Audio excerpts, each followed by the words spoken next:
here. And Christian, maybe you can tell us a little bit about how your organization, how PDX actually arrived at maybe some of the months that they chose here. Yeah, happy to. Thanks, Casey. So as Casey mentioned, this is truly just a snapshot of some, commemorative months and days throughout the year. I think probably from our own research, we all would agree that there is many of them, right? And so part of the, I guess, just to walk through, some of the steps that I took when developing this.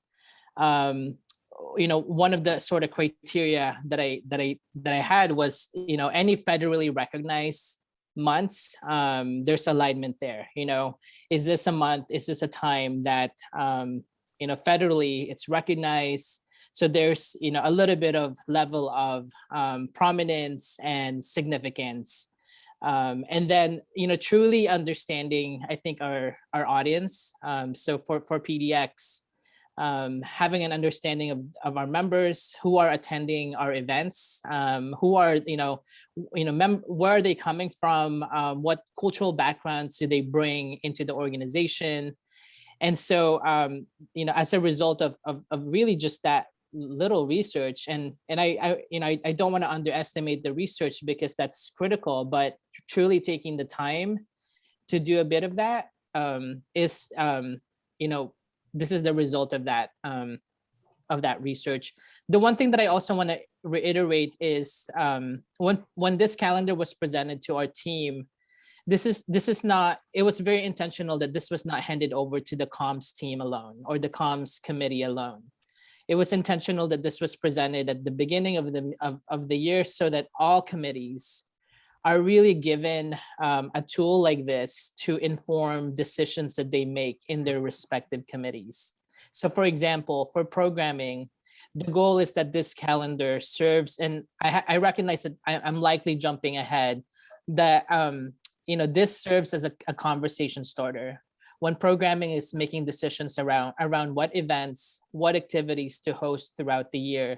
So for example, February, knowing that it's Black History Month, and knowing that the chapter's commitment to DEI and our us being part of the DEI pledge, that they would hopefully make decisions around what types of speakers and topics in relation to Black History Month they would make. And so very intentionally presenting this to the team around the beginning of the year so that planning can be made in advance and that all committees take this into consideration. Thank you, Christian. Out of curiosity, for the chapters that we have participating here in the chat, just curious, I've seen a couple of people mention their VP of DEI. How many folks have DEI roles, either a VP of DEI or some type of role that represents diversity, equity, and inclusion in their chapter today?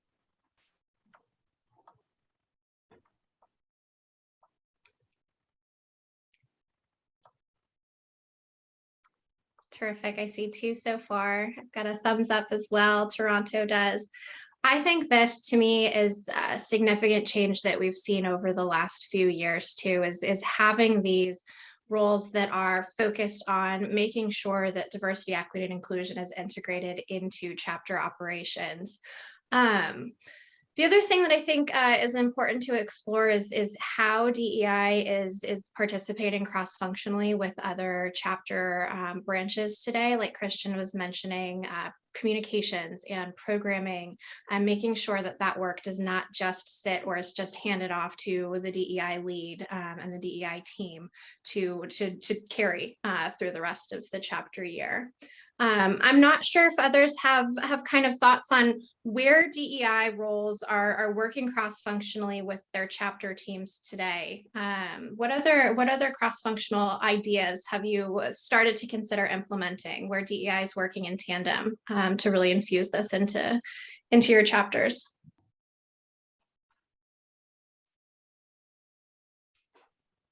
I can volunteer some information. So, hi, I'm Kendra Clark with AMA New Jersey. I'm the immediate past president, and I have somewhat of a DEI role that's morphing, it feels like every day in terms of what we're trying to do. So this is a very recent idea, so we haven't implemented it yet, and it's still being built out. But within our chapter, we have our talent management team, which is the team that helps to recruit our volunteers and onboard them. And they're really kind of like the first touch, more in-depth touch with whomever becomes part of the organization. And so we're considering merging DEI with that team because we want to start cultivating the culture of DEI from the start, from our volunteers. In my opinion, and the way that I see DEI, it's very people oriented and people focused, and is driven by the people who are part of your team.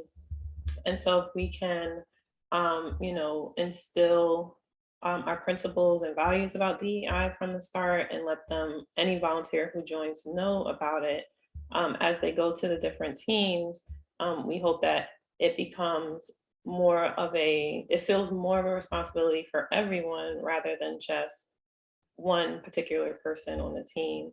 And so the idea is that the DEI component of talent management would, of course, would include information in our onboarding packet. It'll be part of our intake and interviews. It'll be part of our recruitment. And then, so the hope is that it will organically spread throughout the organization and make it just more of a natural part of what we do. So that's just an idea. We haven't fully fleshed out all the details, but it's something we decided to try.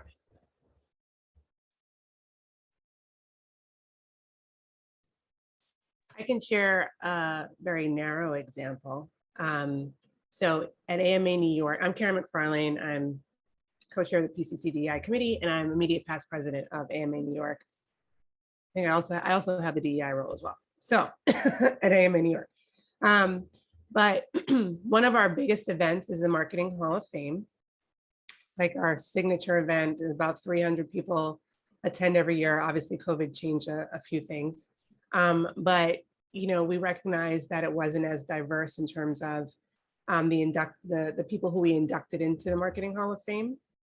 And so the board was very keen on looking into what those factors might be. The program is very successful, but some of the outcomes were showcasing that maybe there was something in the system itself that needed changing, so it opened up more opportunities for a more diverse population.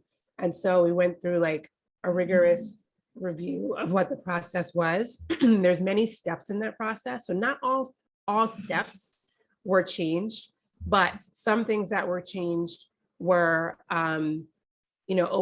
number one, creating a mission around, welcoming and inviting a diverse set of people.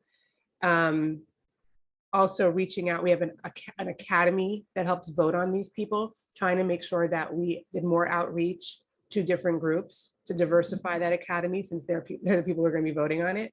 Also, in terms of nominations, just the intake of, candidates.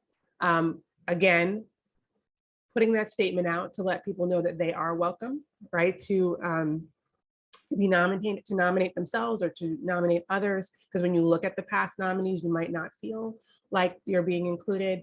So it was basically looking at all these different steps along the way to see where we could make some adjustments or where we're being exclusive, right? And so we can open up the pool.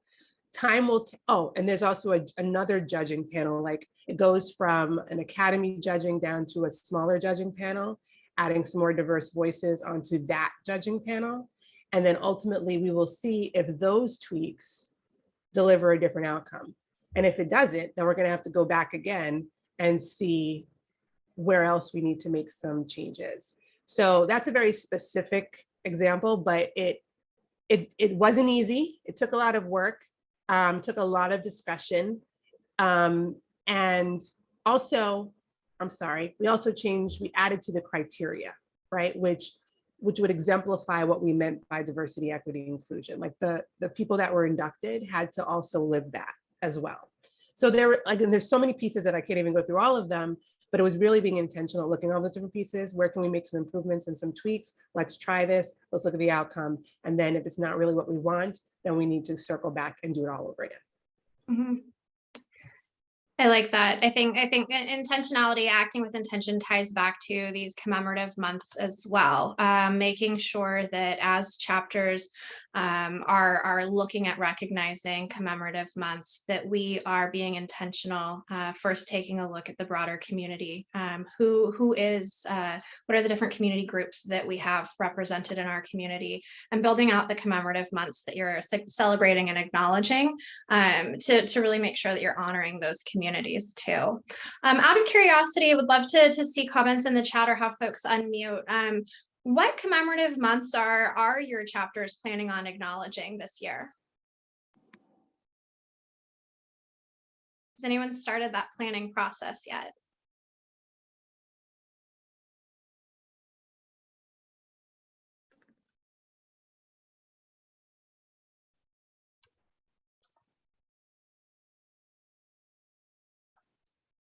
I'll jump in. So we have this series that we do for all the commemorative months, which is recognizing people who represent those months, right? It's our like a spotlight, brilliant marketer spotlight. And we do this all year long. So because it's part of what we want to celebrate, it's not necessarily, it's amplified in the cultural months, but it's something that we just do all year round. And we've gotten a lot of great engagement and feedback and response. And these people are actually very excited about the fact that AMA New York has recognized them in this way. So it is, again, we've just kind of baked that into something that we do. And it kind of naturally fits into how, in part, we celebrate, these different commemorative months. And it started actually last year with the task force, and it kind of evolved from those ideas, came out of there and evolved, and every chapter could take it and do what they wanted to. And AMA New York really just kind of leaned into that idea. Yeah, and I can speak to that a little bit too. We did the same thing last year, Karen, with kind of creating this massive Google Doc that had just a ton of options and drop downs and things like that for the various different types of diversity that one could self-identify as. And we would send it out to all of our volunteers, all of our members, and let them self-identify for how they would like to be celebrated throughout the year, if they would like to be celebrated. And I think it really gave a lot of our members and volunteers kind of like a warm, fuzzy feeling of feeling seen, because they, one, had the opportunity to self-identify, and two, had the opportunity to be seen and celebrated as that special thing. Because one thing that we really want to be careful of is attaching a label to someone who did not raise their hand to be identified in that way, right? Like, just because we may see someone in a certain light doesn't necessarily mean that they want to be pointed out for that thing or even identify in that way. So that is something that's really important as we go into these celebratory months, is to think about, right? Like, just because you identify someone in a certain light doesn't mean that they then identify themselves in that light. I saw Kathleen from Iowa come off mute. Kathleen, did you have something you wanted to share? Oh, no, sorry.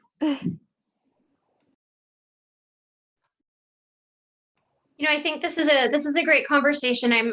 How do chapters get from starting from scratch, which I can admit the Sacramento chapter is still searching for inspiration. We are nowhere near as formalized, researched as I would say the example that Christian shared with us early on, which I kind of see as an aspirational state for my chapter down the road. What type for chapters who have put in kind of some of the research, what resources have been particularly helpful for you understanding your broader community and identifying some of the holidays and commemorative months that your chapter would like to observe?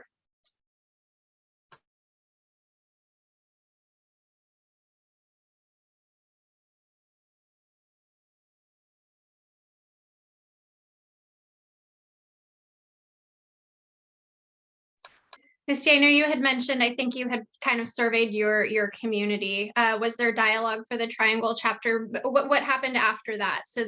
How did the Triangle chapter sort of evolve some of that research, the understanding of your audience into the next steps of identifying the commemorative months that you chose to celebrate?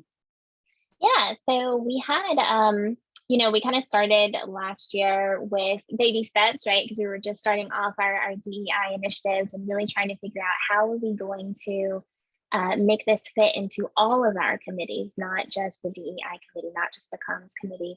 And so that was a very large portion of what we were thinking as we went into the strategic planning of how to acknowledge months or holidays or anything like that.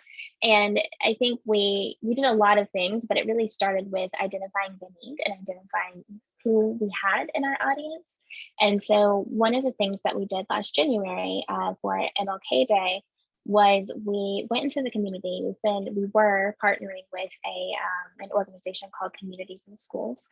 And what they do for the most part is really help underprivileged kids after school with their homework or reading, or a lot of times it's simply helping them out with language, or helping them out providing food or things like that. And this particular organization has a really large, extensive library, right, for kids, because they don't often have a lot of opportunity to read at home or things like that. And so they source a whole bunch of books, but one need that they had within that community were books that featured diverse characters or diverse stories. And so we saw that as a need, and we ended up creating a Amazon wish list with a ton of diverse books and diverse stories and diverse characters and all of that. And we started a book drive, and we ran that book drive from MLK Day all the way until Valentine's Day. And we got other partners, people that we were partnered with, other sponsors involved, and our members, as well as our volunteers. And several of our members and our partners and sponsors picked it up and started promoting it themselves to their own audience. And within, I want to say, a week or two, we had over 500 books, which completely eclipsed what we were going for. And then we just kept it going, and we kept it going all year. And they were able to, Communities in Schools were able to continue to build it out because it was such an easy model for literally anybody to implement. And so we found that need, but we spread it throughout the community to really celebrate MLK in a slightly different way, right? A different way that we hadn't thought about before, and really pushing the equity and making sure that our community and the children within it had what they need and they could still see themselves represented. Also giving AMA the opportunity to do good and to give back within our community as well. So that was an interesting way that we celebrated January last year. Thank you. I noticed that Christian had also mentioned a calendar and a resource that they use for US federally recognized observances. And I think that for chapters that are just beginning to take a look at commemorative months, that's another fantastic resource that can be tapped into as well. I think that Support Center is also working on a few resources too to help chapter leaders in a similar vein. Chris, can I put you on the spot and ask you to share a quick update from Support Center about what's been kind of explored over the past year or so? Yeah, absolutely. Hey everyone, good to see you all. One of the things that we've been working on internally too is providing a lot, again, of these resources, particularly around different diversity holiday and going into the calendar. So some of you have heard a little bit about our partnership with the diversity movement. If you haven't, we've shared a few different of their resources throughout the past year, but we found a lot of the content has been really helpful for us in that partnership. So getting access to some of the things that they have, different white papers, library of holiday calendars. They have different programming guides as well, some of the stuff that you all were just talking about. So definitely echo a lot of what has been said right now, which, really tapping into what that means for your community and your audience, doing it in an authentic way, and then using that as a starting point to have that conversation to, integrate that across all sectors of your chapter. So with that, like I said, we'll definitely have some more resources coming down the pipeline with this partnership. So excited to continue to equip you all with more and more stuff that you can use at your discretion to really determine like how your chapter approaches that and what makes sense for you. So more to come on that as far as like timeline. Like I said, we just signed an MOU with them. So, and we actually had our kickoff meeting this morning. So we'll be getting access to a lot of their library of content. And again, all of that will be accessible for all of our chapter leaders. So if there's anything that in there that's helpful for you all to use and be able to incorporate at your chapter, that'll be another resource that you all have access to. So definitely excited for the things that come out of that partnership as we move forward. Looking forward to that. I know the diversity movements produced a few guides in the past around some commemorative months. My chapter had definitely looked into those as a foundational resource for ideas and inspiration. We can share a link to some of that content as well for attendees of the session too, but that's really exciting that there's a formal partnership that's being established there. Thank you. One other thing that I wanted to kind of ask about and explore really the considerations around celebrating these different commemorative months. I'd love to hear from chapters that have brought commemorative months to life. Just talking a little bit about whose responsibility on your team or across your teams have been involved in celebrating these events, the planning, the programming, the communications, and beyond. How are teams working on these, bringing these months to life?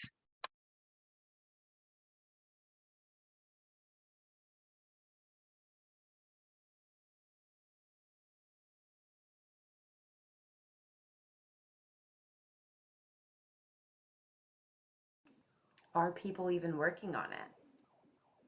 And it's okay if you're not. We're definitely here to support you. So if your questions are like, I showed up today to actually get the answer to that question, no shame in raising your hand. No shame at all. We're here to help. Yes, Aaron.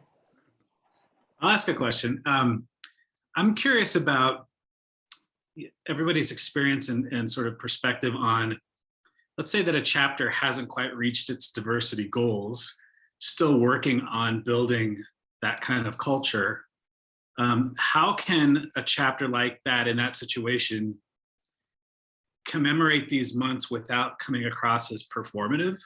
So, how do I share Martin Luther King Jr. quotes when I don't have a board that sort of currently doesn't sort of reflect what it is that he's talking about? How can I celebrate and not appropriate, an API History Month without having Asian Pacifics on my board or really much in the membership, even as I want to work on it, sort of chicken and an egg, right? I want to demonstrate that we're a welcoming community, but I can't and don't want to sort of appropriate and be performative. Any sort of guidelines or advice around that, I think would be helpful. One of the ways that I share with a lot of people, Aaron, to not be performative is, and for everyone who doesn't know, hi, I'm Ray Lent. I am the president-elect of AMA PDX, and I also head up sales and marketing for an EDI consulting company. So that is what I do. But I usually share with folks, if it feels performative, it probably is performative. So pause. And then also acknowledge where you don't meet the mark. If you are going to go put out an MLK quote, acknowledge that you're not where you want to be today and what your plans are for the future, because people are more likely to be invited into transparency and honesty than they are just putting up a black box on Instagram, putting up a I have a dream quote, and we all know there's no Black people in your organization, and you haven't done anything to take your hand out and help in your community engagement. So be honest and transparent. That's all any of us can do. Nobody's looking for perfection. Everyone is just looking for progress and action.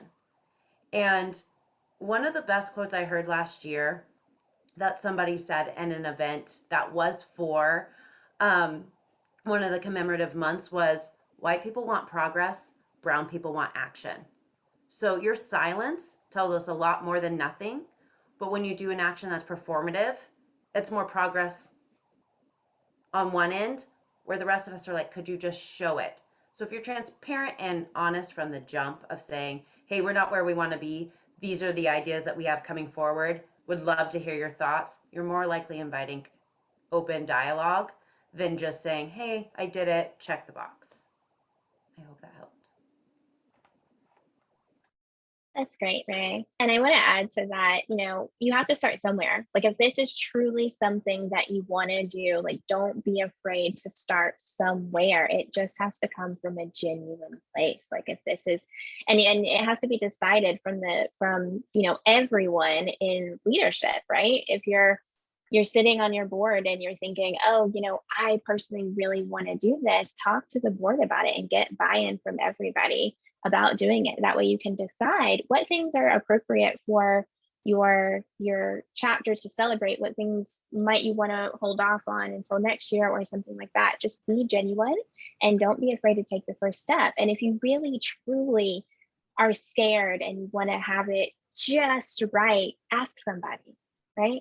Like you have tons of resources within AMA. You could even hold an open forum like this, right? It could be a program that you start and you say, hey, we just want to have an open forum to talk about how it might be appropriate to celebrate a certain thing or how it might be appropriate to start DEI. Like really humble yourself and humble the chapter by just having those conversations. That is a start. Can I add to that? I think, it can feel very overwhelming. We say DEI is an acronym, like it's some really short, pithy thing, but it's like, it's so huge, right? And then when you think about the commemorative months, you might look at the calendar and be like, oh my gosh, I have to celebrate all these things every single month. And the answer is no, you don't, right? Like pick your poison.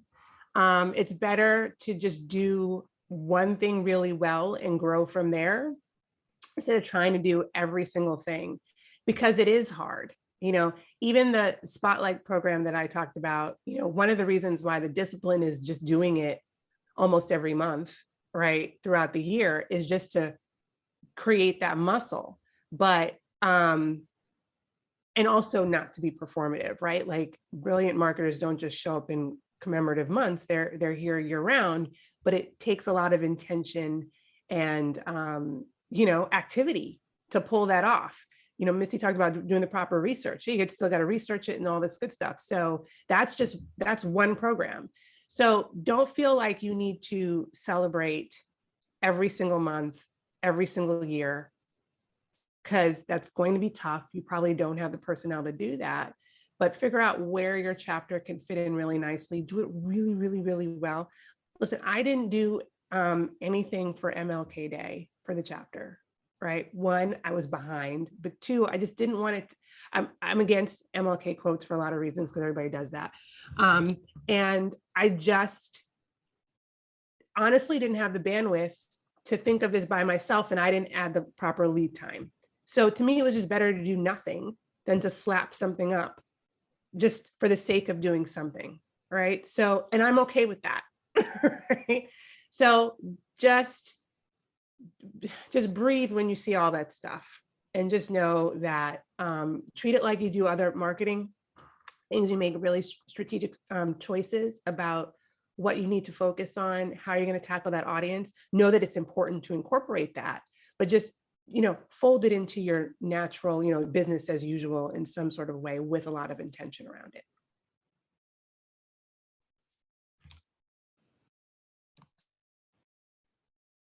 Thank you. I think all of you have shared some really good points so far.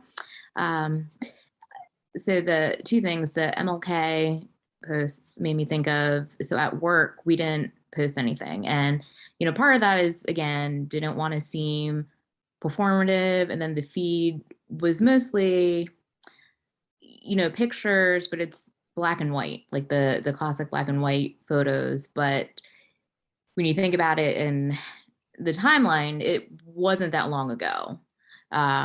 So, that's just like one example of like good intentions, but maybe like missing the mark.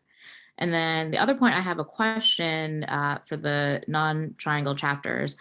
How does your chapter handle creating messaging, especially for social media posts around the holidays and the months? Like who takes the lead on that? Is that your comms team? Is it you? Is it a nice synergy across departments? I'm just wondering how that functionally works.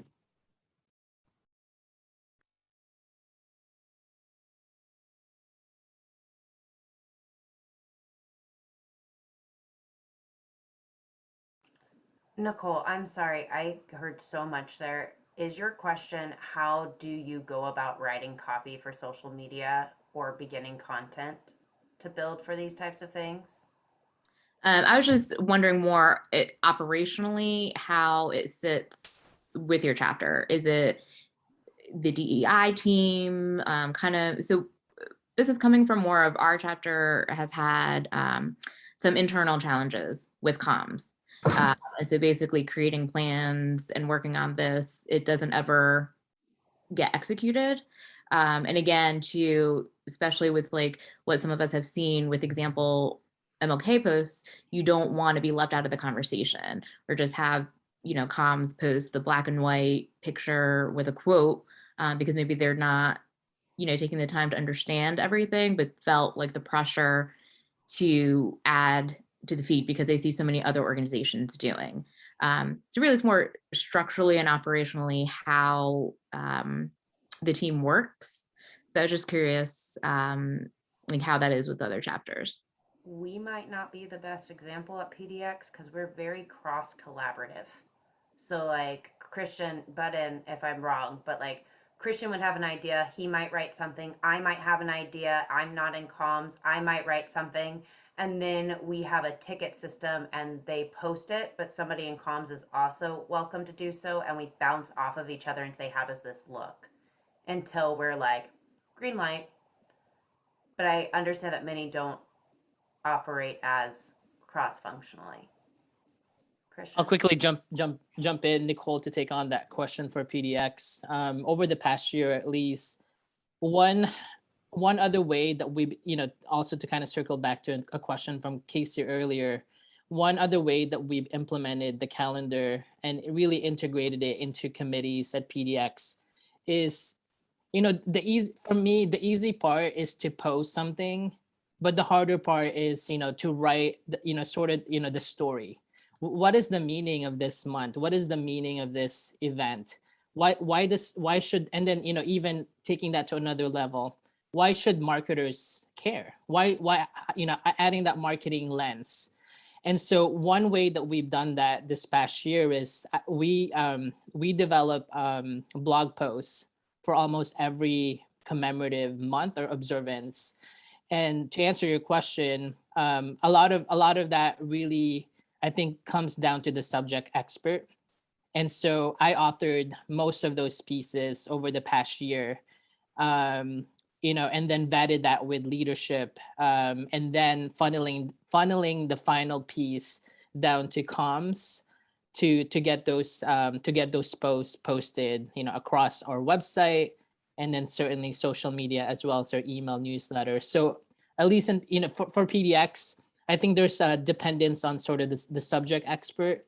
If it's someone who does it for a living, for example, is it a blog post that they can write or author themselves, or is it a quote or a testimonial that can be solicited from them? In our case for DEI, the DEI committee authored most of those pieces over the past year and really just work with the rest of our committees to publish those content across our channels. I see Jessica, you also had raised your hand. Yeah, we kind of have a very similar process as others have spoken to. It's kind of ideally comms would own all of it, and it has in the past, but as we've started ramping up a new team and we've had some churn on the team, I've really been working with everyone on the board and even having like a social competition to have everyone write a unique social post.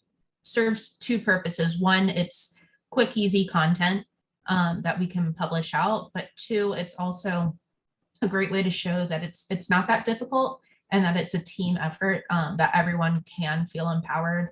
That's actually how we celebrated like National Mentor Day. Is our head of mentorship just reached out and was like, hey, did you know today's National Mentorship Day? And everyone it was all hands on deck. In terms of like a review process, especially when it comes to holidays and how we position ourselves as a chapter, it goes through a review process through the executive team as well as our DEI committee, just to make sure that everything is aligned across the board. Thank you. Katrina, did you also want to contribute? Sure. I was just going to say that in terms of content that's created, it's a collaboration between myself and the communications committee. A lot of stuff is sent to me just for review to make sure that it's something that would be appropriate from a DEI lens as opposed to being performative. And so we've caught a couple of things that way. And then there is somebody that kind of takes charge of the social media type posting. And so we go over that as well and just make sure that what's being communicated is something that works from a lot of different perspectives. And so I've submitted some things for DEI, like for social, but a lot of it comes out of the communications department. And then in terms of programming and things like that, like I just basically am available to lots of different departments to make sure that what they're doing and who they're highlighting as voices that we want to have heard in the Houston area are diverse, and they come from lots of different backgrounds and lots of different perspectives. And so I think we've done less of the posting. Like if you would go to look at what Houston's doing, you may see not very much posting done or sharing, but there's a lot of our events are DEI. There's a lot of focus there and a lot of highlighting of voices in that regard, and just what we're bringing to our organization as a whole. I think there's a lot of we've put a lot of our focus and our efforts there to just highlight a lot of voices in that regard. So our president has done a really good job of making a very diverse board, period, and then just kind of spreading that out into all of our efforts through Luncheon Academy, events, that type of thing. So.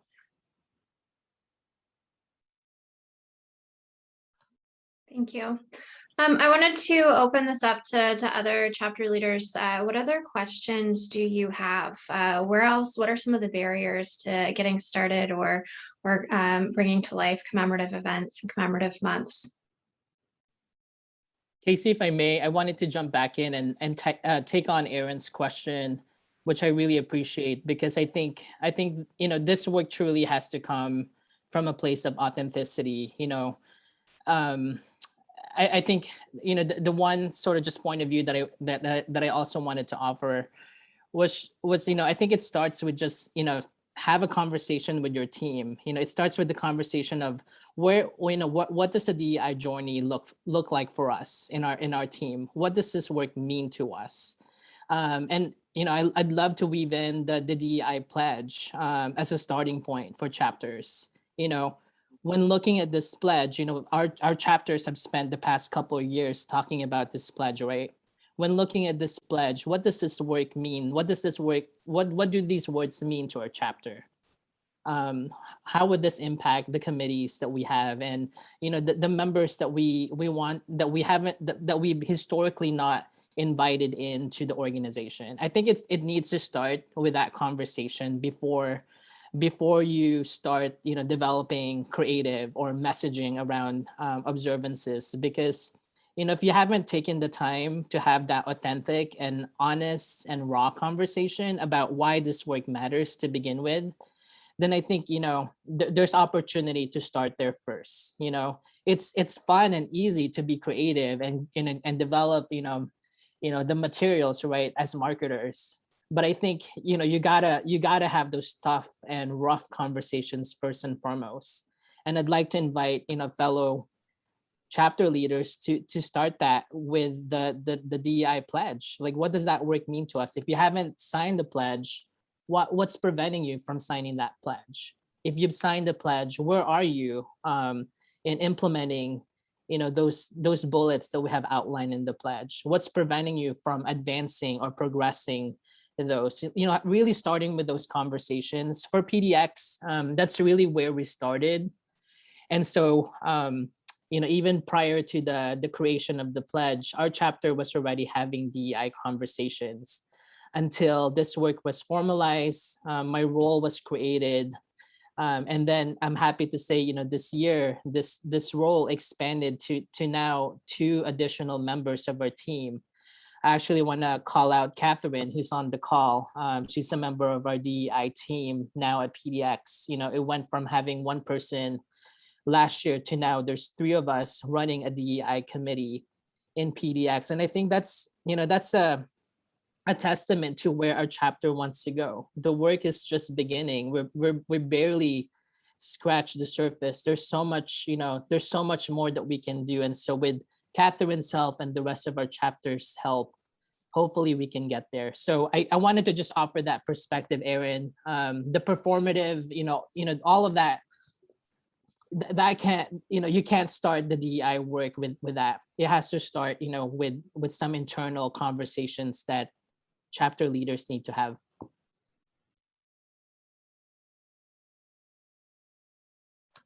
Thank you.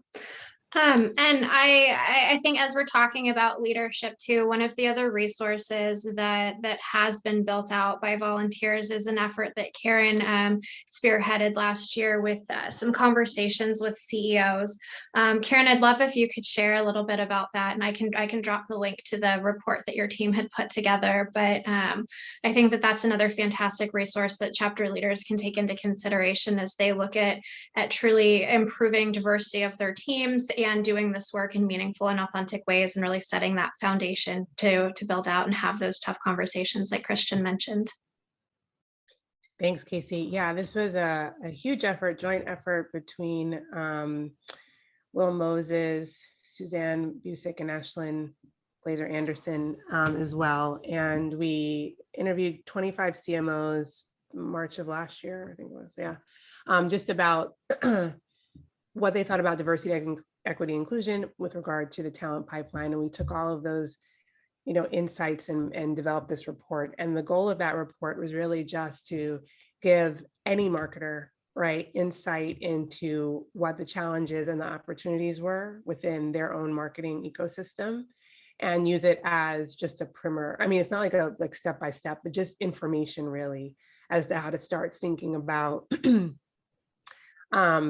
how marketing can actually, push this cause forward, right? And the different sorts of opportunities where we can plug in. It only covers the talent pipeline, although it veers a little bit into some broader issues.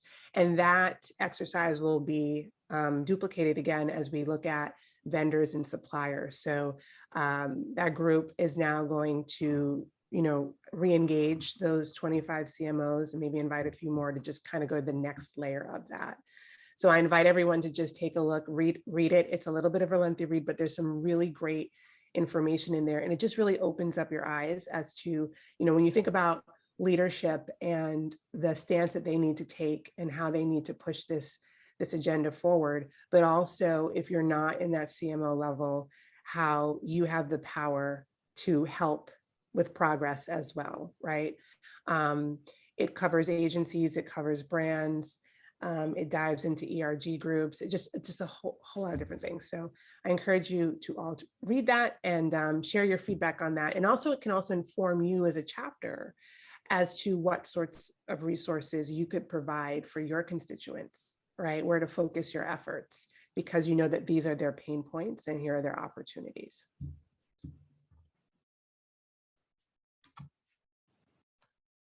And we have links to the DEI chapter pledge that Christian mentioned, as well as that report that Karen had mentioned as well in the chat, if anyone would like to reference those. What other questions or challenges are your chapters facing today? I'd love to hear from some folks who maybe we haven't heard from.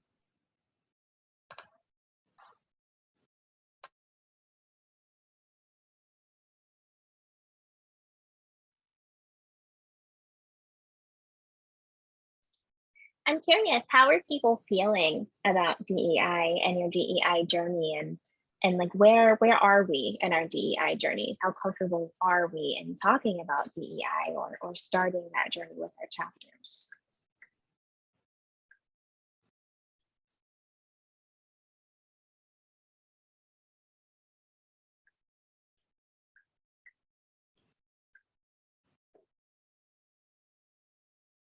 Anybody just starting out? And I can't see, if you're off screen, I obviously can't see you if you raise your hand.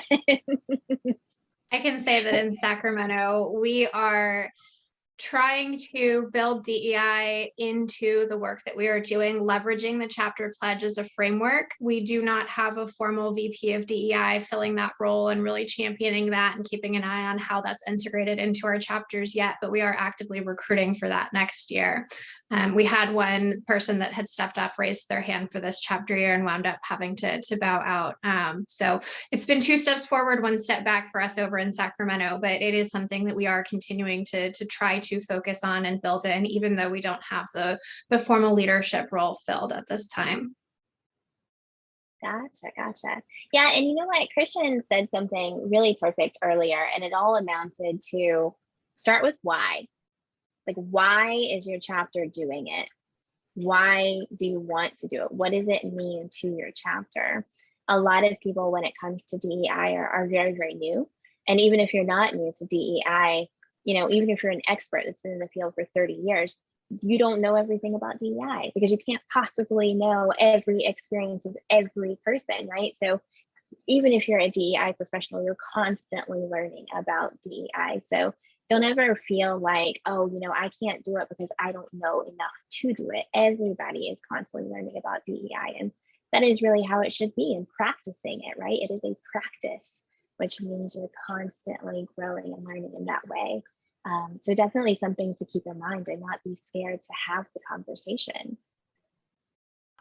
I love the idea of the calendar that Christian had put together and shared with us at the beginning of this conversation, just pulling that full circle to even as an internal exercise, right? If it feels like too much to go public, if there are hesitations about being authentic with that, start with your internal team. Focus on bringing to life and having conversations around these commemorative months, around these events, internally to start that conversation too.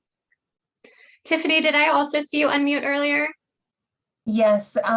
So Kathleen and I are the co-presidents of AMA in Iowa, and we created a role for the VP of DEI this board year, our board year, and we had an individual start actually a couple months before the board year even started, just to get his feet wet, and we just received his resignation via email last week. Due to work capacity, and we're trying to figure out exactly what, because we kind of gave him autonomy to really structure what he wanted it to look like, and I know that he had talked to a couple of chapters about what they were currently doing, but now it's like starting from scratch again, and it feels like, you know, not having to recreate the wheel, but kind of trying to recreate the wheel again. And I feel like too, there's a balance to giving someone the autonomy to sit in that role and truly lead that effort, but not making it feel like all of the work sits on their shoulders entirely either. And that's one of the things that we've been looking at as we look at kind of building out the role and the description is not siloing the DEI leadership role, but how that role will work cross-functionally and be supported by other areas of the chapter as well, is something we've been thinking about too. I'm not sure if anyone has advice or they've found things that have worked for them in their chapters. I would love to hear that. This isn't advice, but I would just love to hear people's thoughts on that, because I think that's something that we've struggled with a bit this year, is making sure that it doesn't feel like it is all on one person, and it is something that needs to be across the entire chapter. Really another reason why integrating it into everything that a chapter does is so important. You know, if your finance person leaves, you don't bring somebody up to speed on the importance of finance. You say, go read up, get ready, here's Board in a Box, here's our books, and here's how it sort of integrates throughout everything that we do. To Christian's point about, you know, having these conversations with your board, articulating what it means to you, why it's of value, and then having it be integrated into everything you do, then at some point there's a level of, and Karen and I have talked about this with the PCC actually, there's this sort of level of, okay, you need to catch up now to us. Like, here's the DEI sort of 101 stuff. Here's where we are. This is why and how it's integrated into the entire chapter. catch up so that we don't take steps backwards like we would with programming or finance or anything else that's sort of integrated strategically through the chapter. Just a few random thoughts there. I think too, as it all starts from the top, right? So leadership, presidents, president-elects, your executive committee have to be championing this, empowering and, encouraging that integration as well. Also, if you have a DEI role, it is a lot of work. So it really one person can't do it. So while it should also be integrated, they also can't be expected, I think, this is my personal view, like to be thinking about it all the time on their own, encouraging people to integrate it. So they should also be back with a committee as well, because that just helps with the collaboration and everything. But if at the very least, and I know the presidents have a lot to do, but if you are integrating it into how you think about your strategic plan, how you are providing direction, if you're talking about it at every board meeting and you're asking those critical questions, then you're going to start to build a culture of people thinking about it more than beyond that DEI person. And that person will feel, so if you have a person in that role, will feel supported by it, so it is a lot, right, for one person to do. And so there needs to be support, or that person may actually cut and run, right? It's never something that's done. That's the other issue. So no beginning, middle, and end. There's just ongoing progress. Kind of adding to that, it is super, super, super important, to Karen's point, for the president specifically to really champion it and really make sure that the strategy for the entire organization infuses DEI, because realistically, they're the only person that has view over what's going on in every single area of the chapter. And so they have to be a champion of DEI, because they're the only person that's going to be able to kind of construct that or conduct the orchestra, as I put it to my chapter last year, right? And if you're really making sure that it's in everything that you do, then that includes having it in each team's KPIs, right? And checking in on those KPIs. Like if you're in programming, then you should be paying attention to the topics that you have and making sure there's diversity there, making sure that you're paying attention to the ethnic diversity, or whatever type of diversity you're looking at. There is a way to infuse it into every single piece of the organization, but the president is really going to have the most eyes on that. And so they really have to be a champion of that. An easy way to do that, of course, is to start with it in your strat planning at the beginning of the year, or even infuse it kind of re-energizing people in the mid-year retreat. And if you're a president that's on here now, I mean, certainly that's an idea. If you're not, you could always take that idea and tell your president that, right? And try to get that buy-in from them, because I'm not going to say it's not going to work if your president isn't involved, but it is going to be astronomically harder if your president does not have buy-in. And I can say as a president, I think too, passing that torch and encouraging your next president, the president-elect that's learning from you, making sure that they hold that central to things that they are taught are important to the identity of your chapter is another important piece of that as well. I'm going to jump in and just echo all of those in terms of leadership, because for folks that have followed PDX's journey, that's truly, in my opinion, one of the reasons why we've been able to weave in DEI successfully over the years. From, and I'm going to call them out, Amber, Hallie, Brandy, Ashlyn this year, and now Ray as our incoming president. All of these like badass women have always believed, in the value of DEI. And so I know the chapter will be in great hands even more under Ray's leadership next year, because she knows that this work is important. And I trust that, whoever follows her lead will hopefully do the same. And so I just can't stress enough. It starts with, having that buy-in from the top. If they believe in this work, then that is just, a small victory, towards truly weaving in DEI across your organization. And I know we're just about out of time, so I want to thank everyone again for participating on this call today. Again, we will circulate a recording as well as links to some of those resources as well.